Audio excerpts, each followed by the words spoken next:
This could be a complete disaster.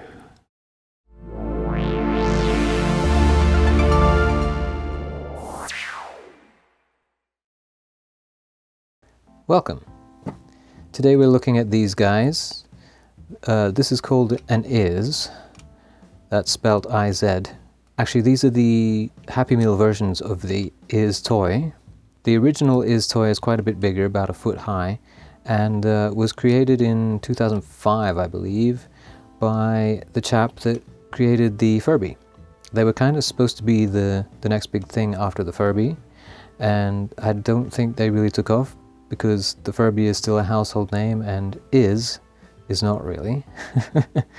So we're going to need Mr. Foam's help right off the get-go here, just to hold these up a little better. The third leg doesn't really let them sit well on the desk. So DankPods here on YouTube recently did an episode about the full-size Is, reminding me that I even had these. They've been sitting on a shelf for about, I don't know, about 20 years, since they come out really. And these are the Happy Meal versions, as I said, so they don't have the full functionality of the larger one. And in fact, there were something like 18 different colors, models, whatever, of these little guys, and they didn't all do the same things. Now the batteries have long since run out of these, but I seem to remember these ones at least made noises. Some of them didn't.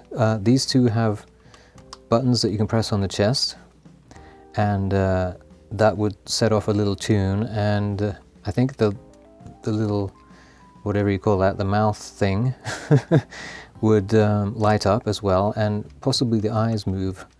I can't remember. But anyway, we're going to try and get inside these things today and try and fire them up. Like most of the Happy Meal toys by McDonald's, they have little triangular head screws, which are damn near impossible to get out of there unless you have a special tool like I have here. This is something I made myself out of a nail. So I just ground the head into a triangle shape. I don't know how successful we'll be at getting these back together again if I do take them apart. The UK version apparently had a little door on the back so you could change the battery. These ones don't, so we're gonna have to, like I say, get them open. Let's start with the, I guess that's purple. Let's start with the purple one and see what we can do. I'm gonna have to put this in the drill.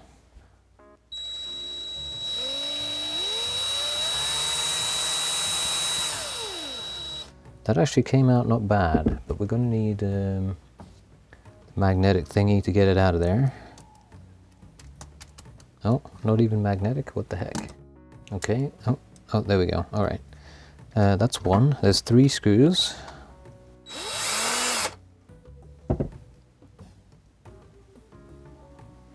Okay, here's where it gets scary. Which way up should I have it? I don't know. Okay, we're just going to have to spudge it. It's coming apart here. I get the feeling there's some kind of glue or tabs, snap tabs involved. Reveal your secrets. Ugh. Unbelievable. I do have the metal spudger, but it could also cut me open. Oh no! This could be like the Fisher-Price cell phone all over again. Teasing it open a little bit at a time seems to be the way to go. I highly doubt I'm going to get both of these open without destroying them. Okay, let's try this now. Oh! We're getting somewhere. Honestly, half this episode is just going to be me trying to get this open. And probably failing or breaking it in the process.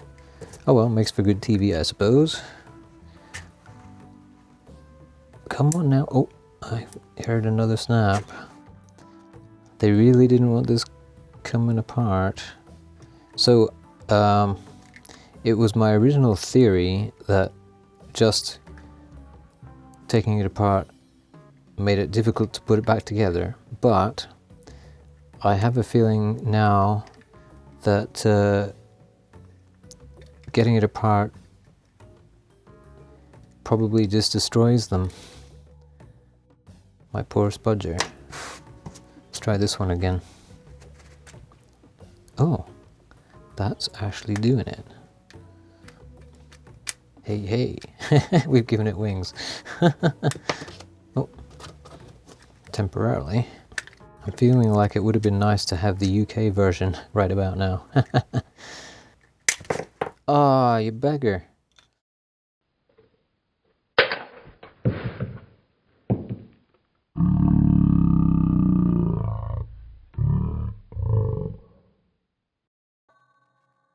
Well, we did get it open.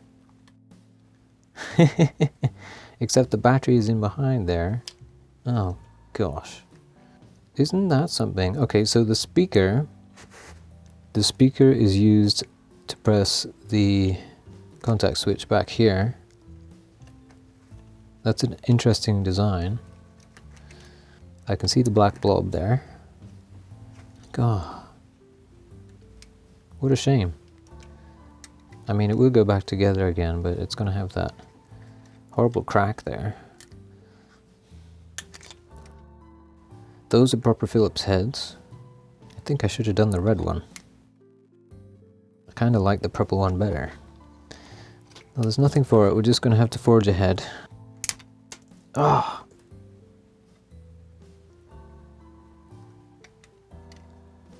Why is that? Is that glued?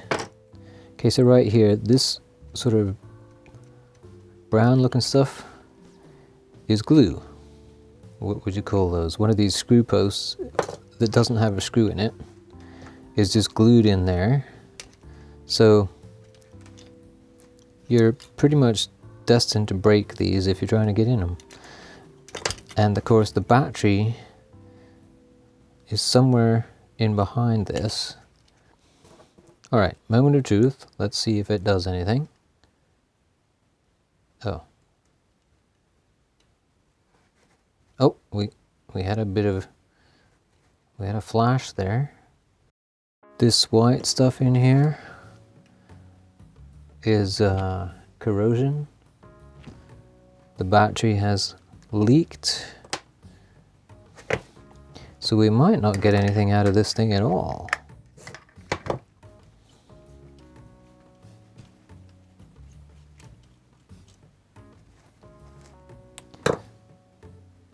What's the bet? There's a third one somewhere in there.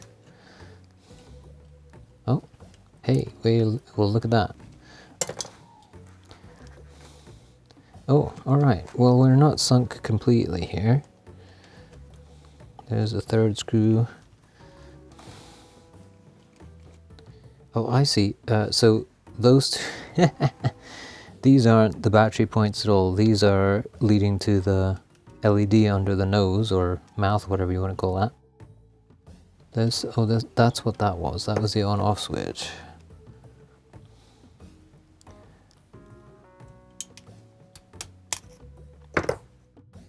Ooh, look at this. Ooh, wow. Yep.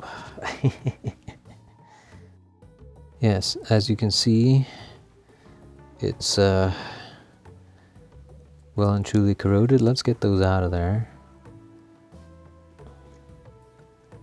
and have a looky at what those are. Okay, so these are LR41s. Oh. And they are going in the bin. 6 volts across the batteries. We have nothing there. Well, this one was too far gone. I'm not sure if the corrosion has worked its way into the traces there or whether I fried it trying to power it up. The LR41s are 1.5 volts, so I tried 3 AA's. Could have fried the circuit, who knows. It didn't even make a sound. No blips or anything. The only thing we got was a little bit of action from the LED when I tried hooking up to those wires there. Anyway, now at least we know what we're up against when we're trying to open these things. So that's not too bad, other than that chunk out of there. I'm going to have to glue that. Well, this one is Cactus, but like I say, I'm going to at least put him back together and he can go back on the shelf where he came from. A relic from 2005. Alright, so I've had 2 weeks to think about this, and what I've decided to do is, now that I know there's a glued post inside the head of these things, there's actually one either side, I'm going to carefully cut down here with my Dremel, both sides, trying not to destroy any of these parts, and then we can get the screws out and that whole piece should come off as one, I hope. Much as it's nice as it is as a display piece, there's a 50-50 chance I can get the circuit board in there working, and I think that's worth the risk. So let's take the red one to the workbench and I'll see you there. Well, here we are at the workbench. We have our creature fastened into this bar clamp here so that he doesn't move. Here's the Dremel with the cutting wheel already attached, and some eye protection, and I'll also be wearing ear protection for this. So I'm going to turn on the extractor fan to get rid of the burning plastic smells and get to work here. Let's go.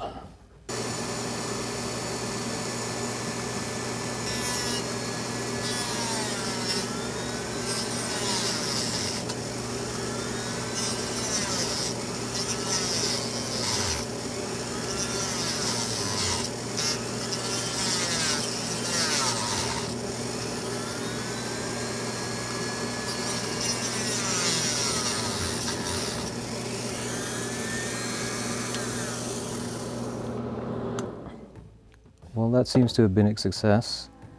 It does smell pretty awful. Whoops. Let's do the other side.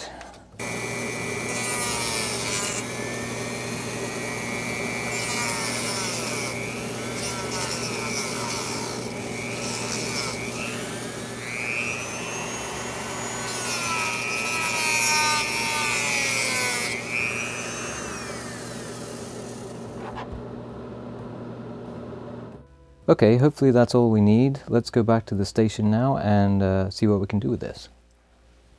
Well, here's our patient post-op, and he has these nice little grooves now. I can't tell if I've cut through far enough to cut through that pillar, but I think we'll be close. So let's get the screws out now, and of course we'll need our special tool. Alright, that's all of them. Oh, there goes a piece. I can see the pillar a little bit.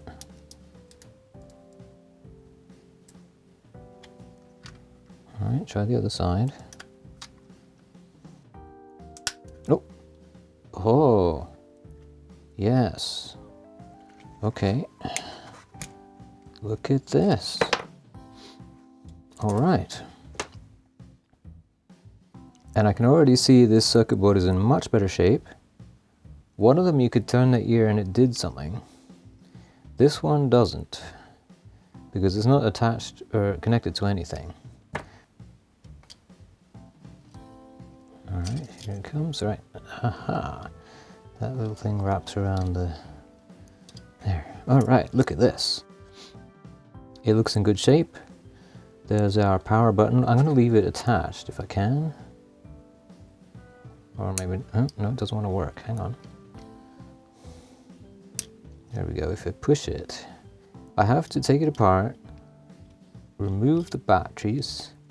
Oops. And then, no, I'm just going to have to do it without that button on there. Do it the hard way. There's no other way. Right, there it goes. Let's just keep that with that so I know which screw it was. Whoa, Yeah, those batteries are toast, as you can see. They can go in here with the other ones. Oh wow, I guess this will work.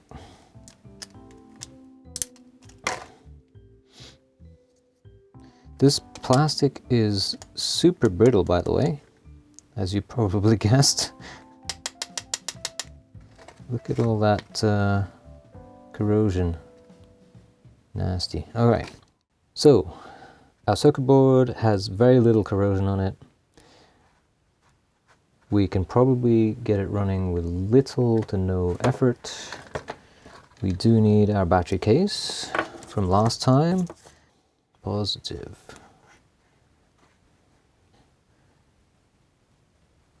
The switch just bridges those 2 points.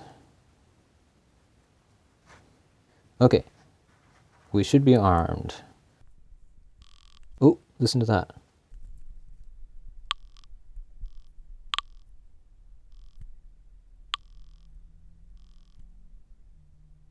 It's trying to do something.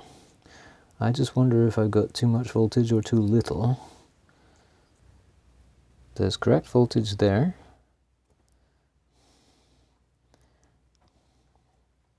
Which means there should be correct voltage here. Yeah. Oh, look at that. We have a light. We have no sound though. Is the speaker kaput? Oh, now that's not turning off. What do you make of that? It's received an on signal but not an off. Oh, we got something.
It's going to keep going like that.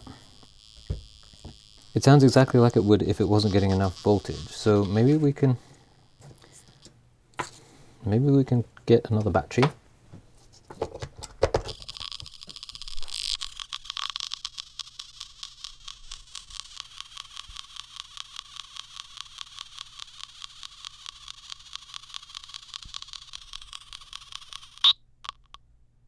Oh. Well, it seems to me like it's like even 4 batteries aren't enough.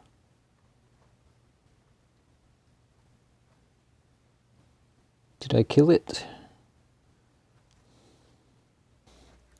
Well, that was unfortunate. We got something out of it, but kind of a bad battery version of what it's supposed to do.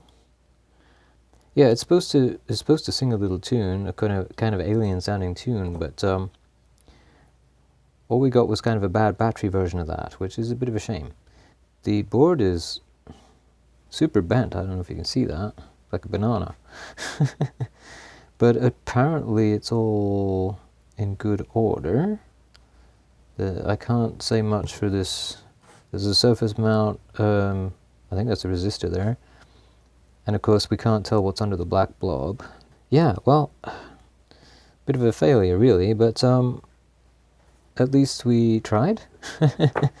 As for this one, it was far too corroded to do anything with.